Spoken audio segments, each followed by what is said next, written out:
ಅಂತ್ಯವಿಲ್ಲದ ಲವಣಾಸಾಗರದ ಮೇಲೆ ಆಕಾಶ ಮಾರ್ಗವಾಗಿ ಅಪಾರ ವೇಗದಲ್ಲಿ ಹಾರುತ್ತಿದ್ದವನು ಒಬ್ಬನೇ. ಶ್ರೀರಾಮನ ಕಾರ್ಯಸಾಧನೆಗಾಗಿ ಹೊರಟ ಪರಾಕ್ರಮಶಾಲಿಯಾದ ಹನುಮಂತ. ಅವನು ನಿಲ್ಲದೆ ಸಾಗುತ್ತಿದ್ದ ಆ ಕ್ಷಣದಲ್ಲಿ ಸಮುದ್ರರಾಜನು ಸಮಯೋಚಿತವಾಗಿ ಒಂದು ಮಹತ್ವದ ನಿರ್ಣಯ ಮಾಡಿಕೊಂಡನು.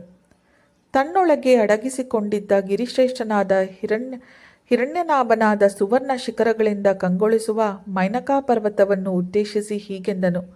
ಓ ಪರ್ವತೋತ್ತಮನೇ, ಮೈನಾಕಾನೇ, ಪಾತಾಳವಾಸಿಗಳಾದ ರಾಕ್ಷಸರು ಮೇಲಕ್ಕೆ ಬಾರದಂತೆ ತಡೆಯಲು ದೇವರಾಜ ಇಂದ್ರನು ನಿನ್ನನ್ನು ಅಗಳಲ್ಲಿ ರೂಪದಲ್ಲಿ ನನ್ನೊಳಗೆ ಸ್ಥಾಪಿಸಿದನು.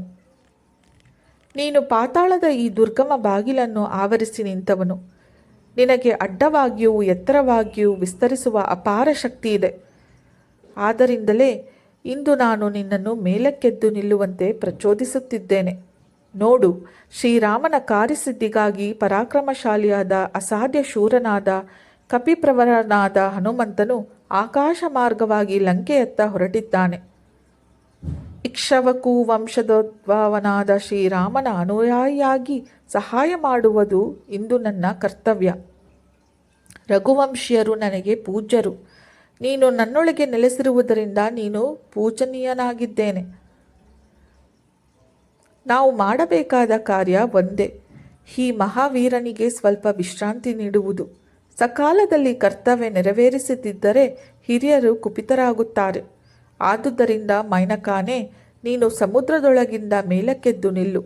ಈ ಕಪಿವೀರನನ್ನು ನಮ್ಮ ಅತಿಥಿ ಪರಮ ಪೂಜನೀಯನಾದ ಆಂಜನೇಯನು ನಿನ್ನ ಶಿಖರದಲ್ಲಿ ಸ್ವಲ್ಪ ಹೊತ್ತು ವಿಶ್ರಾಂತಿ ಪಡೆದು ಅನಂತರ ತನ್ನ ಪಯಣ ಮುಂದುವರಿಸಲಿ.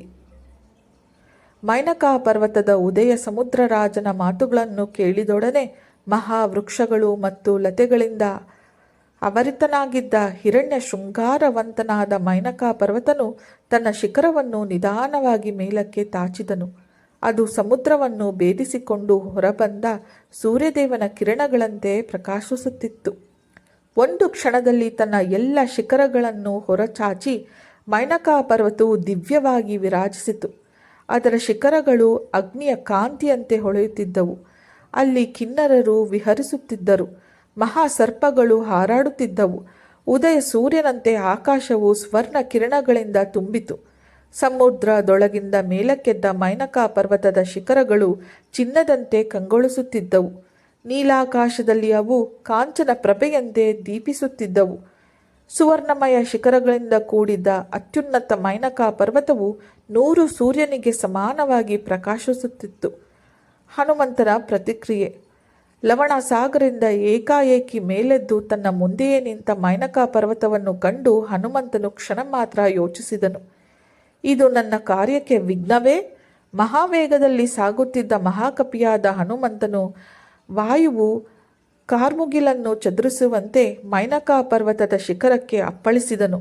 ಆ ಅಪ್ಪರ ವೇಗ ಮತ್ತು ಬಲವನ್ನು ಕಂಡು ಮೈನಕಾ ಪರ್ವತನು ಆಶ್ಚರ್ಯಚಿತ್ತನಾಗಿ, ಆಹಾ, ಇವನ ಪರಾಕ್ರಮ ಎಂತಹದು ಎಂದು ಆನಂದದಿಂದ ಮಾರುಹೋಯಿತು. ಮೈನಕನ ಮಾನವ ರೂಪ ಮತ್ತು ವಿನಂತಿ.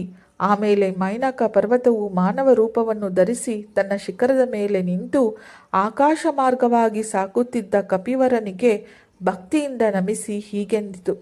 ಓ ವಾನರೋತ್ತಮನೇ, ನೀನು ಅತ್ಯಂತ ದುಷ್ಕರವಾದ ಕಾರ್ಯಕ್ಕೆ ಹೊರಟಿರುವೆ. ದಯವಿಟ್ಟು ನನ್ನ ಶಿಖರದ ಮೇಲೆ ಇಳಿದು ಸ್ವಲ್ಪ ಹೊತ್ತು ವಿಶ್ರಾಂತಿ ಪಡೆದು ಅನಂತರ ಮುಂದಕ್ಕೆ ಪ್ರಯಾಣಿಸು. ರಘುವಂಶೀಯರು ಸಮುದ್ರರಾಜನಿಗೆ ಪೂಜ್ಯರು. ಆ ಕಾರಣದಿಂದಲೇ ರಾಮಕಾರ್ಯದಲ್ಲಿ ನಿರತರಾದ ನಿನ್ನನ್ನು ಗೌರವಿಸಲು ಸಮುದ್ರರಾಜನು ಬಯಸುತ್ತಿದ್ದಾನೆ. ಉಪಕಾರ ಮಾಡಿದವರಿಗೆ ಪ್ರತ್ಯುಪಕಾರ ಮಾಡುವುದು ಸನಾತನ ಧರ್ಮ. ಇಲ್ಲಿ ಸುಗಂಧಯುಕ್ತ ಫಲಗಳು, ಗೆಡ್ಡೆ ಗೆಣಸುಗಳು ಹೇರಳವಾಗಿವೆ. ಅವುಗಳನ್ನು ಆಸ್ವಾದಿಸಿ ಸ್ವಲ್ಪ ವಿಶ್ರಾಂತಿ ಪಡೆದು ಬಳಿಕ ಮುಂದಕ್ಕೆ ಸಾಗು. ಓ ಕಪಿಕುಂಜರ, ನೀನು ವಾಯುಪುತ್ರನ ಪುತ್ರ. ನಿನ್ನನ್ನು ಸತ್ಕರಿಸುವುದು ವಾಯುದೇವರನ್ನು ಸತ್ಕರಿಸಿದಂತೆ. ಆದ್ದರಿಂದ ನೀನು ನನಗೆ ಪೂಜ್ಯನಾಗಿರುವೆ. ಮೈನಕನ ಈ ವಿನಯಪೂರ್ಣ ಮಾತುಗಳನ್ನು ಕೇಳಿ ಹನುಮಂತನು ಕ್ಷಣಕಾಲ ಮೌನನಾದನು. ಒಂದೆಡೆ ಶ್ರೀರಾಮನ ಕಾರ್ಯದ ತುರ್ತು, ಮತ್ತೊಂದೆಡೆ ಅತಿಥಿ ಧರ್ಮ ಮತ್ತು ದೇವನುಗ್ರಹವು ವಿಳಂಬ ಮಾಡದೆ ಮೈನಕನ ಆರೋಹಣೆ ಮತ್ತು ಮೈನಕನ ನಂತರ ಸಮುದ್ರದ ಮಧ್ಯೆ ಹನುಮಂತನಿಗೆ ಎದುರಾಗುವ ಮುಂದಿನ ಮಹಾಪರೀಕ್ಷೆ ಯಾವುದು? ಅದು ಸುರಸೆಯೇ ಅಥವಾ ಸಿಮ್ಮಿಕೆಯೇ? ಇದನ್ನು ತಿಳಿಯಲು ಮುಂದಿನ ಎಪಿಸೋಡ್ ತಪ್ಪದೇ ಕೇಳಿ. ಜೈ ಶ್ರೀರಾಮ್, ಜೈ ಹನುಮಾನ್.